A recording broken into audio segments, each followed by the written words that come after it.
வாழ்க வளமுடன். சுமார் 1300 ஆண்டுகள் பழமையான குடவரை கோயில்களில் திருக்கோலக்குடி மரகதவள்ளி அம்மாள் பொய்யாமொழீஸ்வரர் திருக்கோயில். பக்தி மனம் பரப்பும் விதமாக வேறு எங்கும் இல்லாத சிறப்பு இத்திருக்கோவிலுக்கு உண்டு.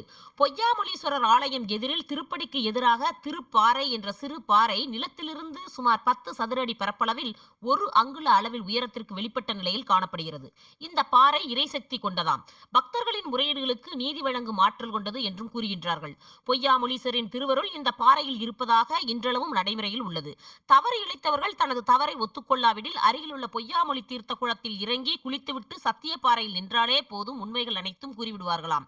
தீர்த்த குளத்தில் குளிப்பதற்கு முன் தனது தவறை ஒத்துக்கொள்ளாதவர்கள் கூட தீர்த்த குளத்தில் குளித்து கரையேறிய உடனேயே தனது தவறை ஒத்துக்கொள்வார்களாம்.